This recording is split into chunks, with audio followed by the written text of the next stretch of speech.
So I've been enjoying the 2002 Mustang GT, and there's one thing about the car that kind of bothered me, and that's after everything I did to this car, the horn didn't work, or the cruise control. Now, this is what the car looked like when I bought it.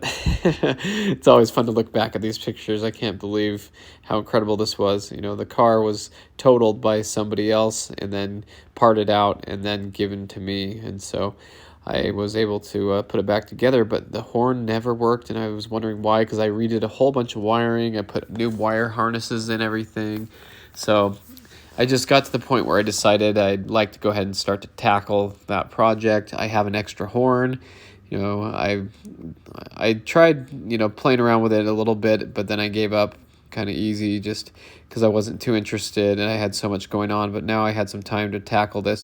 And so I started looking at fuses. There's one in the engine compartment. I started chasing wires with a test light, and I found out that there is a hidden relay box that's behind the fuse box in the car, down by your feet, where the driver's side fuse panel is. Right behind it, there's another fuse box.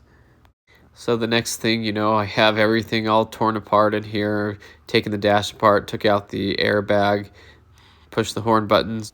Nothing. So I decided to go ahead and try to jump the relay for the horn, because there actually is one. It's underneath this cover, up underneath here. And so you can see there's 4 relays here, and it's this one. And those are the 2 ones to jump right there. They're the ones going the same direction. There's 3 that go the other way as well. And I had put a test light up there, and I did get some light, but then it wasn't working. It was kind of weird, but this is where the fuse is in the engine compartment. It's that one right there, and that was good. And so now, when I touched the wire to the horn, it actually did work.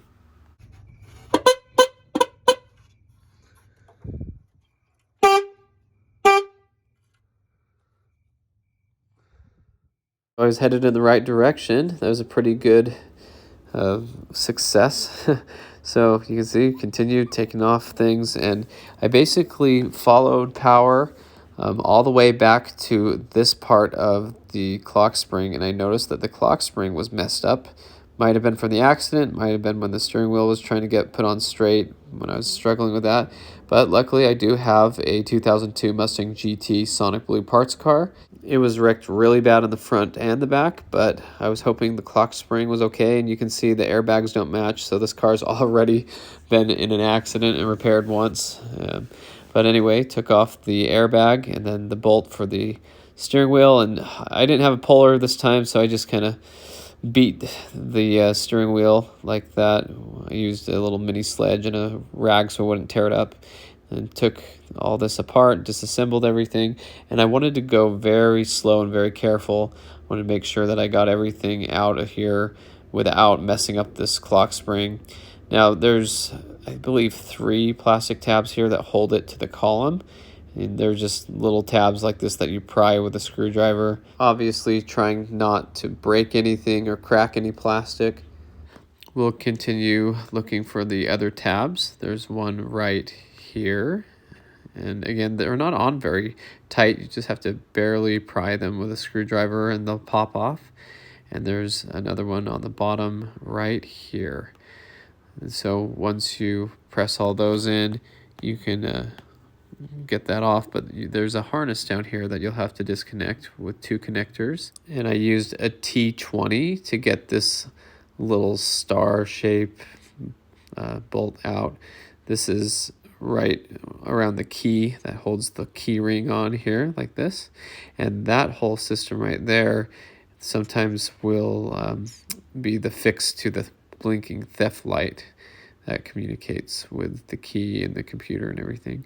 So here comes the whole assembly all together, and I'm just going to be very careful with this. And I decided to go ahead and wrap it around with a cord that I had, just kind of tie it up so that it doesn't move or go anywhere, and then place it gently on the floor. So next I wanted to get out this key cylinder. This is back on the other car, and there's a little tiny black tab there. I was trying to take as much video of this as I could to show it in case I had to put it back together. And if you push the this little button and then pull the cylinder out. You can take the whole key assembly out together.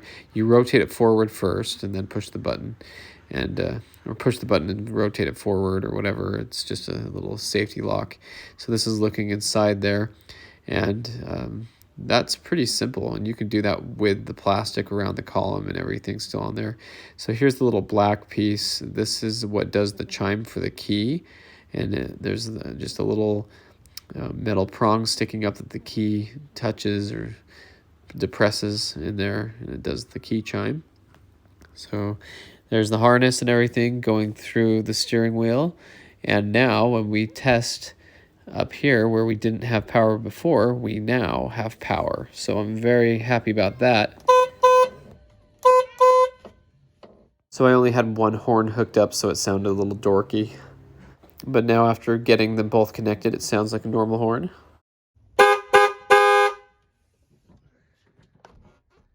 So I've been waiting to put this wheel liner in until I got the horns all figured out, so that's nice. And then I wanted to go for a drive and test a couple things.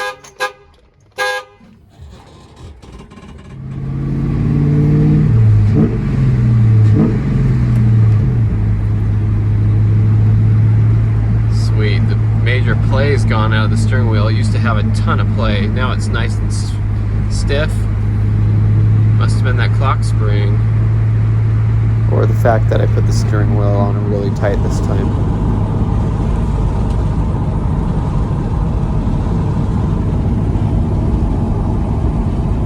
Sweet.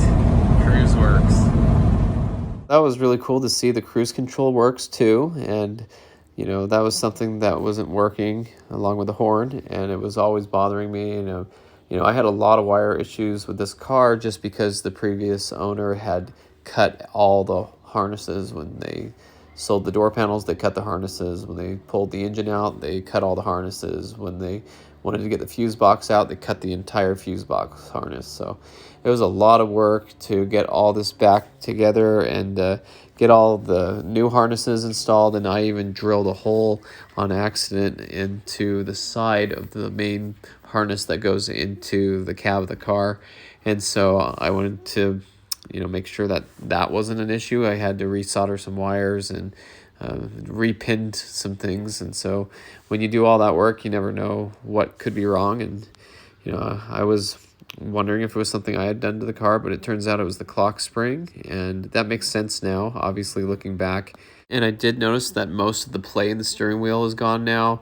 I don't know if that was the clock spring really, or it could be just that I had really tapped down the steering wheel onto the steering shaft pretty good and tightened that bolt really tight. Before I had it really tight as well, but maybe I got it a little bit tighter, and this time I did tap the actual metal center of the steering wheel to get it onto the shaft a little bit more than it was before, and then really snug down the bolt. So that's nice because it had a lot of play in the steering wheel before, and that seems to be gone now. So I learned a lot with this. You know, I had seen the clock spring. I didn't really understand how it worked, or that it actually transferred the power from one harness to another. So very interesting. But anyway, hopefully this helps somebody. And, you know, I thought there's some pretty good video footage of what it looks like under there. It wasn't the best footage because I was in a real hurry to get this all torn apart and put back together and everything, but I tried to document it, and hopefully that helps somebody else. So thanks for watching. Hope you enjoyed this video, and stay tuned for more Mustang content.